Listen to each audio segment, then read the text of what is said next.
Hello and welcome to another episode.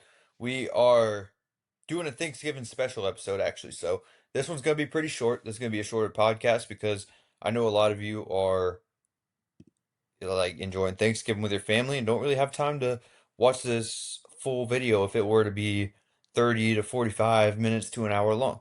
So first off, I do want to say happy Thanksgiving to everybody watching because that's one of my favorite holidays of the year. We're at the end of the year right here. So there is a lot of holidays coming up, and it's my favorite time of the year. The pumpkin spice coffees are out, the Christmas coffees are now out. Um, Weather's getting cool out. Pretty much everything that I like. But anyway, let's get straight into this. So we're going to be talking more of the head coaching topics again for the second straight episode because we had some breaking news yesterday. Alex Golesh was hired by Arkansas. For Arkansas, I really like this hire, and I think in the situation that Arkansas was kind of in, they were kind of left in this to where Golesh was one of the more notable hires that you could have made. Arkansas's offense has shown flashes this year, and Golesh, he's gonna come in because he's a great offensive mind. He's gonna come in and develop that to an even higher level, and I expect real productivity from this Arkansas offense next year. He's going to bring in some of his guys from USF that made that team really good, and he's going to make this team better from the rip, in my opinion. If you take a look at Arkansas's team this year, they already have some talent. Like talent-wise is not it's not a bad team. We've seen them look good at times. In some games, we've even seen them where it even looked like they were coming away with a win that they probably shouldn't have even won, and they simply just crumble in the end. Some of that has to do with coaching, and that's things like Alex Golesh will come in and he'll help with that stuff because he's a more experienced head coach. Look at what he's done at USF. He's shown to be a program builder, and that's one asset that you really look for when you're hiring a group of five coach. And we've seen these group of five coaches succeed in the past. Like, not even in the past, just like as of recent, we've seen it. You know, Golesh has SEC experience. I do see some people that's worried about this due to lack of SEC experience, but Golesh has some SEC experience at Tennessee where he was their offensive coordinator for a little bit, and that was the time when they went from one of the worst offenses in the country to one of the top offenses in the country. He's only 41 years old, so he brings the modern approach to the game and even the locker room, which has shown to work across all levels of the game. We see it with like Sean McVay and the Rams. We see it with Kevin O'Connell and the Vikings. We see it. Can't really think of any college coaches, but there's some out there, like obviously. Um, you know, like I said, I really like the fit here. When I did my Arkansas head coaching podcast segment yesterday, it I did have Ryan Silverfield landing the job, but I said Alex Golesh wouldn't be shocked at all. So he was definitely my number two. My number one choice was probably Golesh. I thought they were going to hire Ryan Silverfield. But, you know, earlier in the process, I thought that teams like Florida and Auburn would make a run at Alex Golesh. And so I think Arkansas should be pretty happy they walked away with a coach like this. I'd like to think the boosters were heavily in line with this as well. And like as they would in any head coaching search or any real head coaching search, especially at an SEC school. You know, so I wouldn't be shocked if he's getting a nice little budget to use towards a roster because you're recruiting in a region where you're simply going to have to pay more for certain players because your competition in your recruiting regions is like Texas and Texas A&M and now even Texas Tech, who is out there spending boatloads of money.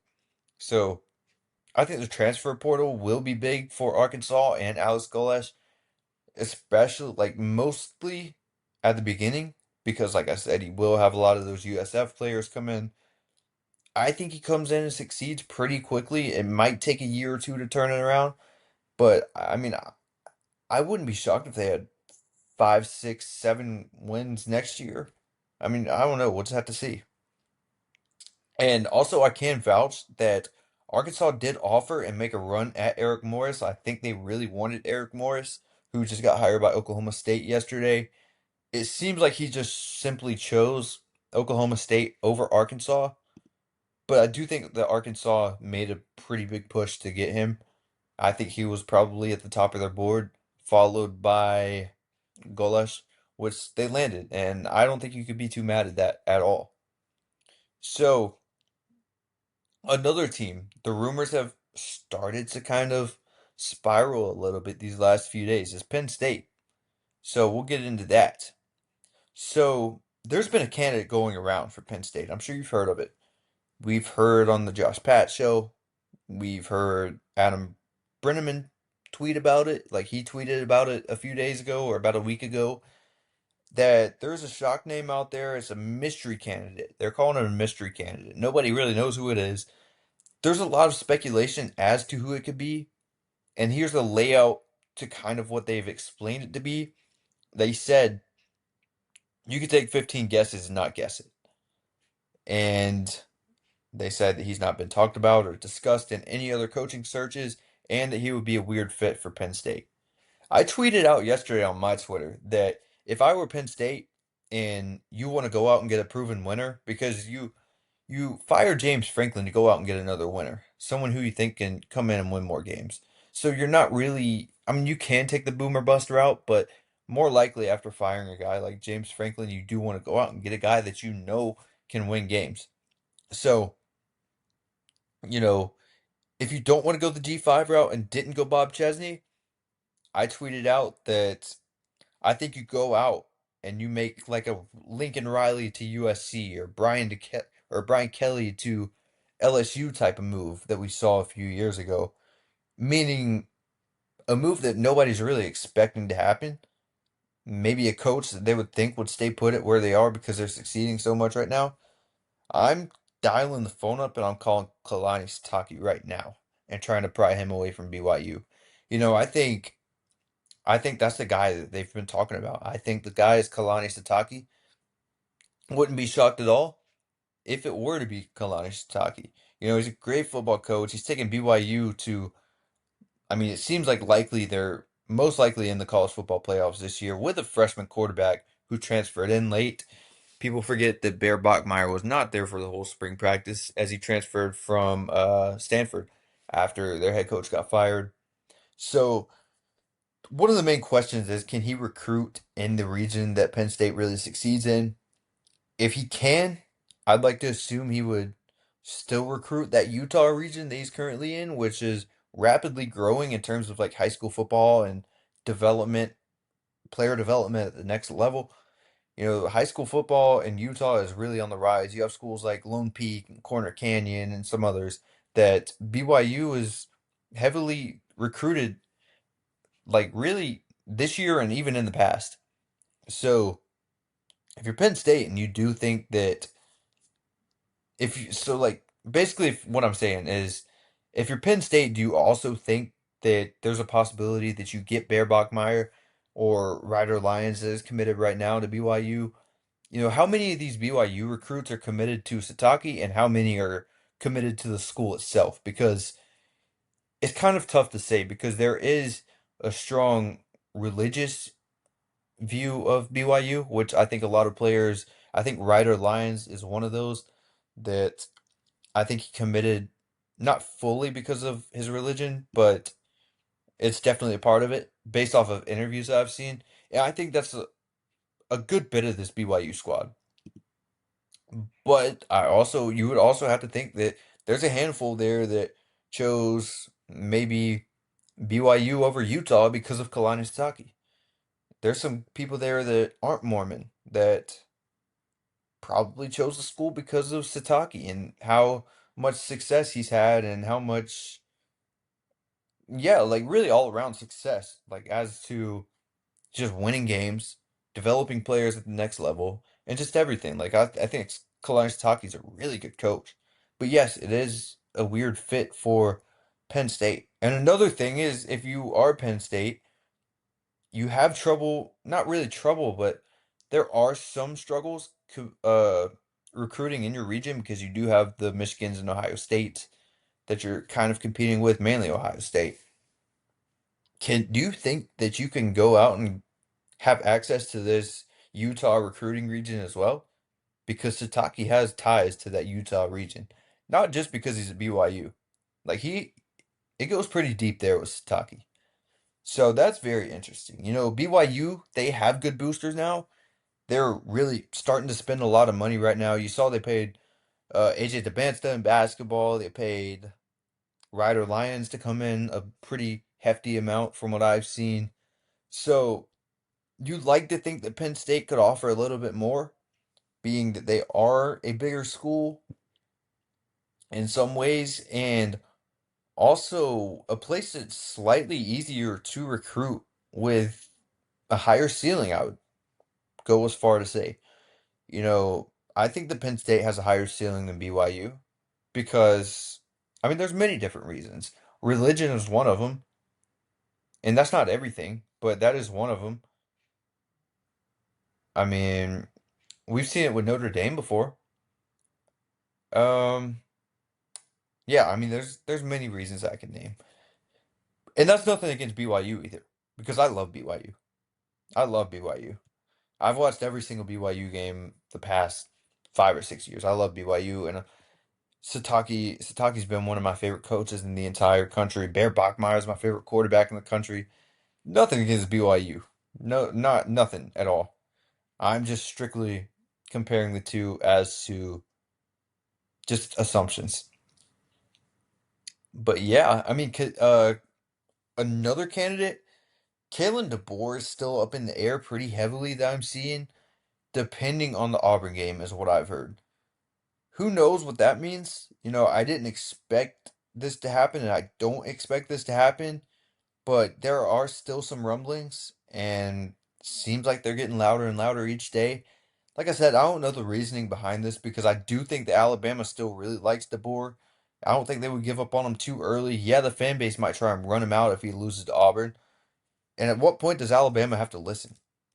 If DeBoer does lose to Auburn in the Iron Bowl this weekend, and the fans like it can get pretty toxic around there because this team's not used to losing like that. So do you just pull the plug on Kalen DeBoer and think you could do better?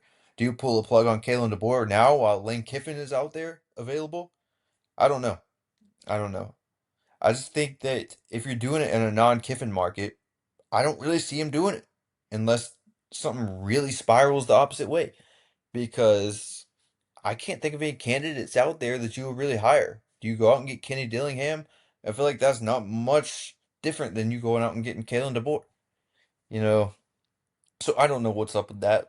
I don't see it happening, but like I said, there still are rumblings. He has Penn or not Penn State, but he has Pennsylvania connections.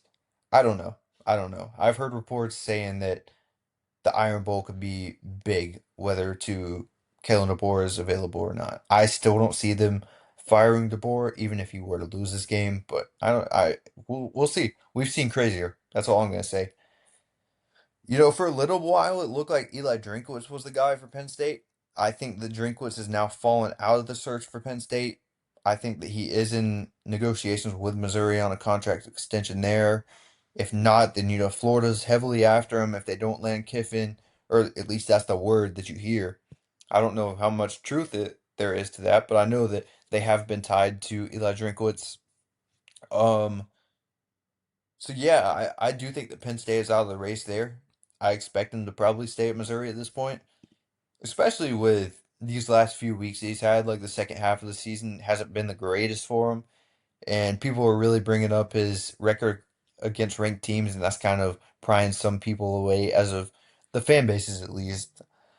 So yeah, I do expect them. I do expect Penn State to make a decision soon. I'm hearing that they want a decision before December 2nd, which is next Tuesday. So any day now, we should be hearing who the next head coach is at Penn State. So keep an eye out on that. All right, so the next segment.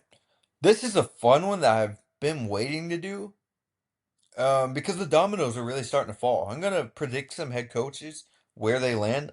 This is straight predictions. Don't know any facts or any truth to this. This is just me predicting this. So we're gonna start with LSU. I think LSU goes out and gets Lane Kiffin.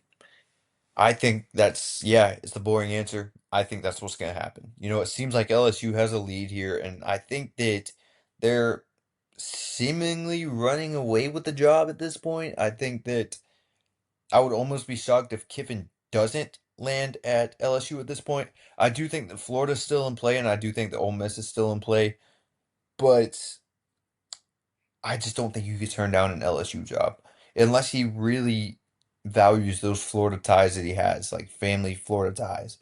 I don't know. I think Kiffin ends up at LSU. Not going to go too in depth on that one because everybody already knows this whole situation. So let's say Kiffin goes to LSU. Where does Florida go? If Kiffin goes to LSU, I know you've heard this name a lot. I think Florida just pivots straight to Jedd Fisch.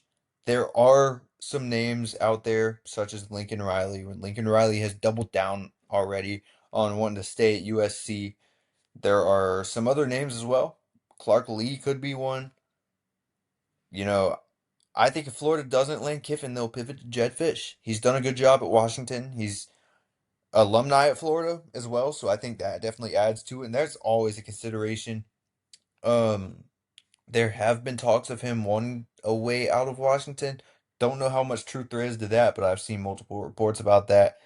I think there's gonna be mutual interest here in Florida and Jedd Fisch. If I were Florida, I would pivot straight to Kenny Dillingham. I think that he's probably the next hottest coach on the market outside of Lane Kiffin, in my opinion. And I don't think we were really thinking this a few weeks ago. He's shown these past few weeks just how elite of a coach he is. Your star quarterback, Sam Levitt, he gets hurt. You're still winning games with Jeff Sims under center and big games at that. I think there's obviously more resources and a higher ceiling if he were to go to Florida. And I do think that he would be the next big successful coach at Florida because I think he's that great of a coach. Do I think they'll go that route? Probably not. Would I be shocked if there were some talks? Absolutely not. I think that they have their eyes set on Jedd Fisch or Lincoln Riley as their replacement. I don't think Lincoln Riley leaves USC. I think that's where he wanted to be. Like I said, he's doubled down on it many times. He's not leaving. I think they go Jedd Fisch. So Jedd Fisch to Florida is my prediction. Penn State. This one's interesting because we haven't heard much, and what we have heard, it's kind of been all over the place. So Bob Chesney and the shocker candidate, there is a mystery candidate. They're calling it a mystery candidate out there for Penn State. I think it could be Kalani Sitake. I think that's who it could be. And also, another one is Terry Smith. It's going to be one of those three. It seems at this point it's going to be one of those three. So Bob Chesney seemed to be the runaway favorite for a little bit. But these last few days, we've been hearing about this mystery name that seems like a big target for Penn State. The name is unnamed. Like I said, believe it's Kalani Sitake.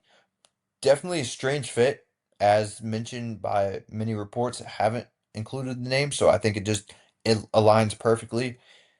He's a heck of a ball coach. I know that, and it'd be a pretty big splash for Penn State. I would have to say. I don't know how much there is truth wise to this, but it's definitely intriguing. Terry Smith, he's another one that the players have really rallied around as of late. He came in as an intern head coach after the James Franklin firing, almost beat Iowa, doing all this with a backup quarterback, by the way, who has looked pretty solid down the stretch. Ethan Gruckmeyer looked a little shaky at first. He's really starting to pick it up and like show real potential. So definitely intriguing there.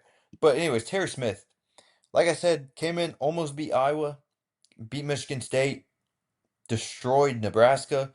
Things are going good around there. It's on the uprise. But do you really do you take a risk like that because you've seen such a small sample size? Yeah, the players rally around him. Fans like him, players like him. Can he recruit? Probably. He's making a name for himself and I mean, this is his head coaching interview pretty much. Coaching these last few games, that's been his head coaching interview. He's killed it. He has absolutely killed it. But if I were, if I were Penn State, I'd I'd definitely dial up the phone and call Kalani Sitake and see what's up over there. There's still some talks about Kalen DeBoer. Don't think that's happening. Kind of depends on what happens with the Auburn game. According to what I've heard, I don't know. I don't know. If I had to predict the head coach right now, I'd say it's going to be Bob Chesney. I think they'll hire Bob Chesney and they'll keep Terry Smith on the staff. And if they do that, I think you have something cooking there. Make Terry Smith like the general manager or something. Hire Bob Chesney to come in, develop these players, recruit. He'll probably bring in some of his guys from James Madison that made that team so good, just like Kurt Signetti did at Indiana. If you look back at what Signetti did at Indiana when he came from James Madison, he brought over a lot of his guys, not the whole team, but the guys that he thought could make a difference at that higher level outside of the group of five. And they went to the college football playoffs. I think Bob Chesney would probably take the same route. And Chesney's another guy, kind of like Signetti. He's been the D2 route, he's been the FCS route, he's been the group of five route, and he's succeeded at every single level. So I do think that is a big factor in hiring a group of five coach as well. And it usually translates. If you've succeeded everywhere so far, I think you're most likely gonna move up and succeed again even if it is a jump from the Group 5 to the Big Ten. I think that Bob Chesney is a good hire. I don't know why some of the fan base is so against it. If I were Penn State, like I said, I'd call Kalani Sitake first, make him say no. If he says no, hire Bob Chesney, keep Terry Smith there. I think you got something cooking there. So the next one is Auburn.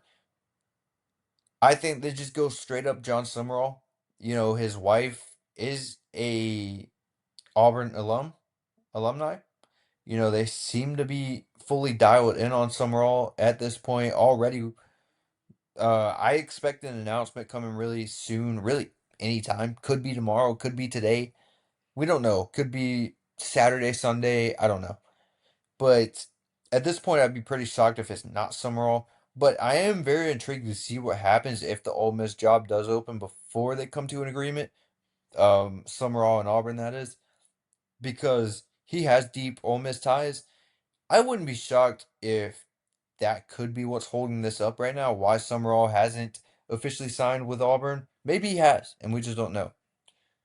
But I wouldn't be shocked if he's waiting out to see what's going on with this Ole Miss job. Don't know. Just my guess.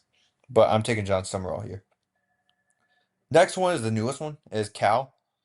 So California fired Justin Wilcox like 2 days ago.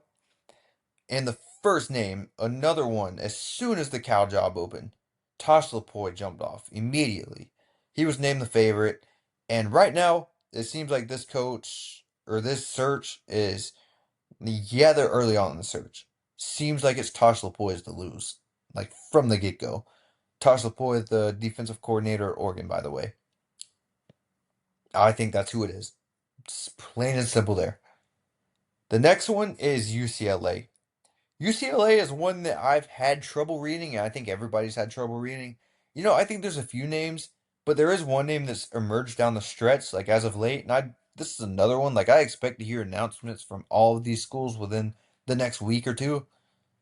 The name that has emerged lately is Sean Lewis from San Diego State. He's done pretty good. He's done a pretty good job there. The offensive production hasn't been up to par as of what you would want, but I think they'll give Tommy Rees some looks. The offensive coordinator for the Browns. He has some UCLA ties. He did a good job at Notre Dame as the coordinator, so I think they'll give him a look. Bob Chesney is another one. If he doesn't land the Penn State job, I think he could very well end up at UCLA. He's been tied to this UCLA job, and I think it'd be a good move for UCLA. Would it be a good job for Chesney? I don't know. It's kind of tough to read if UCLA really is that good of a job. They are about to start playing games in SoFi. I would prefer him to keep it at the Rose Bowl, but I don't know. I don't know what's going on with that. But if I had to make a pick right now, I'd say Sean Lewis is the guy just based off of recent activity, the rising of his name in this coaching search. But truthfully, I have no idea what route they go. I don't know who was even on their board realistically. I don't know. This one's very weird. So I'm just gonna do those schools now. I will have another one coming out with some lower tier schools, so, or not really lower tier schools. I left Oregon State off of this list because that's another one. I have no read on it. I have zero read on that. Colin Klein has been mentioned there. I don't know. I don't know. I do think Colin Klein will get a job in this coaching search now as well. I think that North Texas could be that. I think Colin Klein. I wouldn't be shocked if he landed at North Texas, currently with Texas A&M. But anyway, that'll do it for this episode for this head coaching search. I hope everybody has a good Thanksgiving because it is Thanksgiving Day. If you made it to the end, happy Thanksgiving. Um, but yeah, I think we're just gonna wrap it up there. Everybody have a good Thanksgiving and make sure to eat as much as you can because we only get this day one time a year. So yeah, everybody have a good one.